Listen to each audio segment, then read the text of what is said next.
Donc la news, vous l'avez vu passer hein, sur ce qu'a dit Trump. Donc ça a fait un effet mouche complet. Hein. C'est-à-dire on a eu la news d'une volonté de réserve stratégique aux États-Unis sur le marché crypto. Alors tout le monde s'attendait à ce que ce soit que le Bitcoin parce que évidemment ça faisait partie des promesses de Trump, comme la libération de Russell Bricht, comme l'arrêt du conflit entre la Russie et l'Ukraine, etc. Enfin, il y a plein de choses quand même qu'il est en train de faire, même aussi avec le Doge. Hein.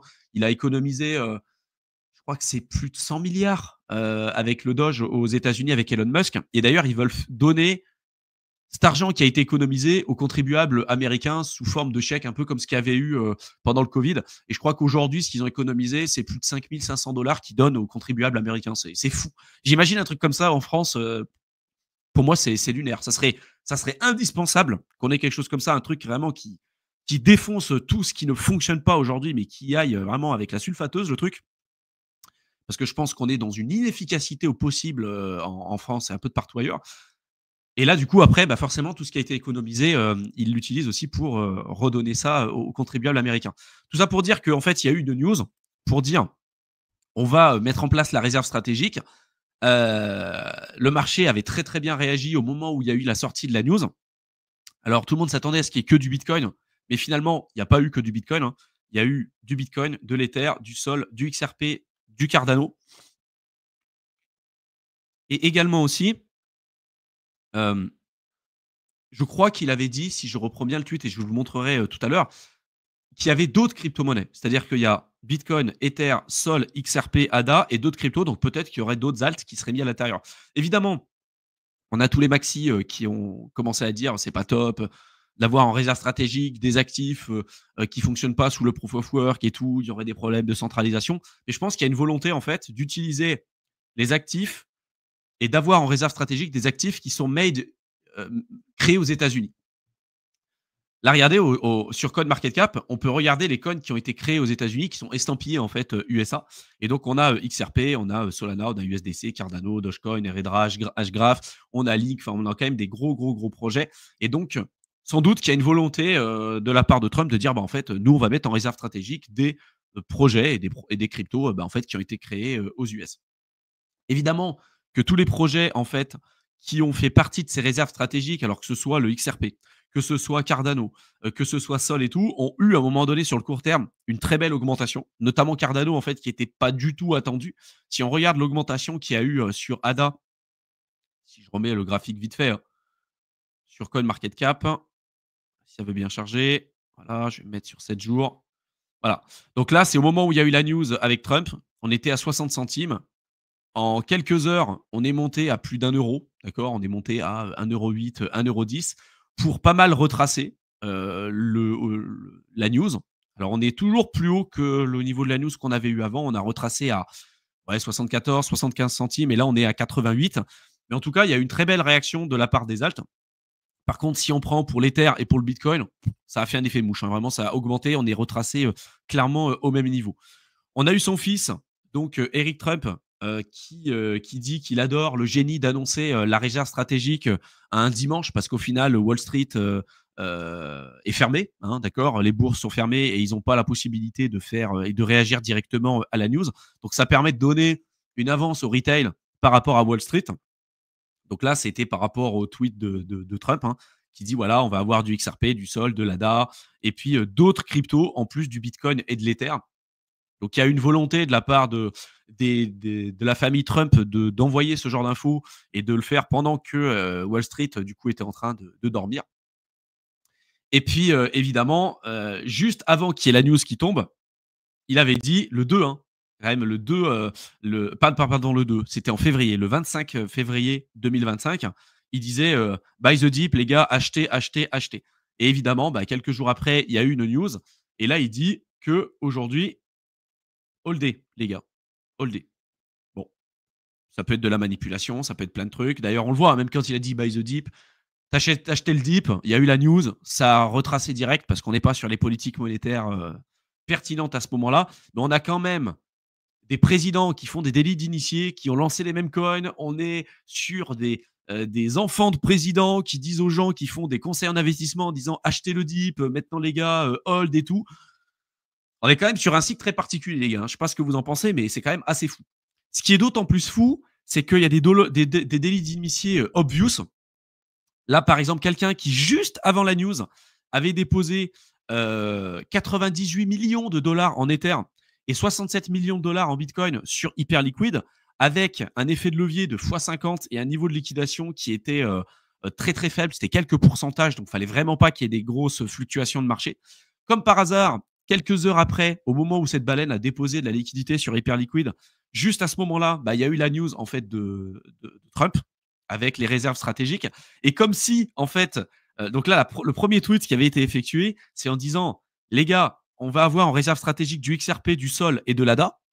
Donc évidemment, c'était pas du tout ce que la baleine avait en portefeuille sur les effets de levier. Et le deuxième tweet, il reprend le premier en disant, ah oui, puis désolé, j'avais un pote qui m'avait dit quand même de faire un tweet sur Bitcoin et Ether.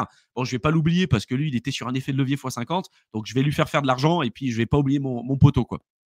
Voilà, c'est un peu ça, hein. C'est un peu clairement le truc. Ah oui, j'ai oublié le Bitcoin et l'Ether. Et donc forcément, le mec a gagné énormément d'argent. Il a fait 116 147 hype en quelques minutes, en fait, sur le marché. Et il a empoché en quelques heures 6,8 millions de dollars. Là, évidemment, quand on est dans ce cas de figure-là, on est dans le cadre de quelqu'un qui est clairement sur un gros délit d'initié. D'où l'intérêt aussi d'être capable de suivre des wallets et des personnes qui font ce genre de délit d'initié, parce que les adresses, on peut les suivre en fait sur la blockchain. Et d'avoir ce genre d'adresse en suivi de portefeuille, quand vous êtes capable de faire une analyse on-chain pertinente, ça vous permet de voir, tiens, ce projet-là, cette adresse-là qui fait des délits d'initiés presque depuis le départ, sur Trump, sur Melania, sur le Liberty, sur plein de trucs. Aujourd'hui, ils sont en train d'être longues, par exemple, avec des des grosses sommes sur certains gros projets. Peut-être qu'il y a une news qui va arriver, et donc de suivre en fait ce que fait ces grosses adresses, c'est super pertinent. C'est d'ailleurs un sujet que je vais faire prochainement sur le prochain coaching de groupe que je vais faire sur le programme d'accompagnement. Je vais vraiment montrer tous les outils et comment faire justement ce genre d'analyse, de suivi et tout.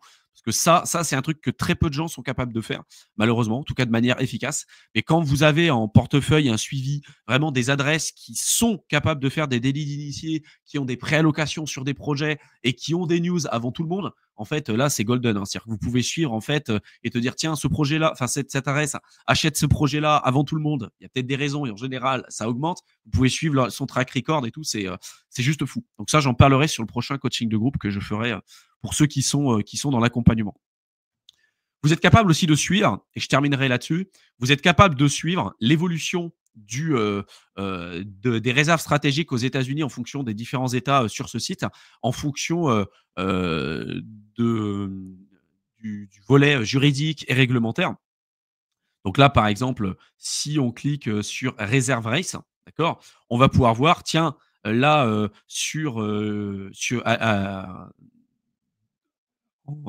mince, sur l'Utah, d'accord, dans l'Utah, qui est l'un des États aux États-Unis, d'accord. Là, on voit qu'on est quand même beaucoup plus avancé que sur les autres États, comme par exemple, là, on a l'Arizona, on va avoir l'Oklahoma, on va avoir la Floride, on va avoir la Géorgie, on va avoir Iowa, on va avoir l'Illinois, etc.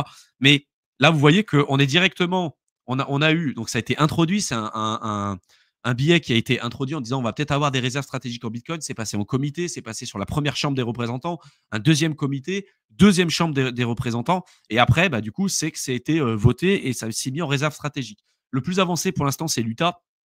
Après, on a l'Arizona, d'accord. Et après, on en a d'autres. Et vous pouvez suivre, en fait, à l'instant T, les États qui ont refusé aussi, pour lesquels c'est pas passé. Il y en a, par exemple, au Montana, c'est pas passé la première chambre des représentants. Là, c'est même pas passé au comité. Premier comité, c'est même pas passé. Dakota, c'est même pas passé. Pennsylvanie, c'est pas passé, etc., etc. Et vous pouvez suivre, en fait, au fur et à mesure, l'évolution aux États-Unis et l'adoption des réserves stratégiques en Bitcoin au fur et à mesure du temps. Ça, c'est quand même fou et on voit qu'il y a quand même beaucoup d'États qui sont quand même pro-Bitcoin avec certains mandats qui ont été déjà adoptés. C'est qu'une question de temps avant que ça arrive. Là, vous avez quand même une nouvelle qui explique que vous allez avoir le président des États-Unis qui, globalement, va acheter votre bague, quoi. XRP, Sol, ADA et tout, c'est quand même fou. C'est quand même fou. On verra ce qui sera fait. On verra comment ça sera mis en place. Peut-être que ça sera un gros coup de fusil aussi pour les autres pays du monde entier qui diraient peut-être: «Tiens, les États-Unis font ça, donc si les États-Unis font ça, peut-être que la Chine décidera d'accumuler du bitcoin, de l'Ether», j'en sais rien. On peut avoir une vraie course, pour les réserves stratégiques aussi, hein. C'est tout à fait possible. Et après, quelques news qui ont été sorties dernièrement, comme par exemple la Banque nationale suisse qui a exclu l'idée d'inclure le bitcoin dans ses réserves. Alors aux États-Unis, c'est en pourparlers sur pas mal d'États. Et pour moi, c'est qu'une question de temps avant que ça arrive. Je vous en avais parlé en Suisse qui réfléchissait pour la Banque nationale de mettre en réserve stratégique du Bitcoin. Bon, là, d'un point de vue réglementaire, juridique, c'était un peu compliqué. Donc là, ça a été exclu. Par contre, d'un point de vue réglementaire et juridique aussi, aux États-Unis et avec la SEC, avec les changements de tête, on a viré Gary Gensler, il y en a mis quelqu'un et des gens qui sont beaucoup plus pro-crypto. Là, la SEC n'arrête pas de perdre. Tous les procès qui étaient en cours, ça a été, alors là, c'est pour Consensus. Ça a été le cas aussi avec Coinbase, ça a été le cas avec Kraken, ça a été le cas pour Gemini, ça a été le cas pour plein d'autres projets crypto. Ils sont en train de tout perdre et d'abandonner en fait toutes les attaques qu'ils avaient effectuées au départ. Donc là, on est clairement dans un mouvement charnière où, pour moi, tous les feux sont en train de se mettre au vert pour une croissance et une évolution et une continuation de la tendance et une très belle alt season. On verra ce qui va se passer au vu de tout ce que je vous ai dit jusqu'à maintenant. Mais tout ça, pour moi, ça reste extrêmement positif.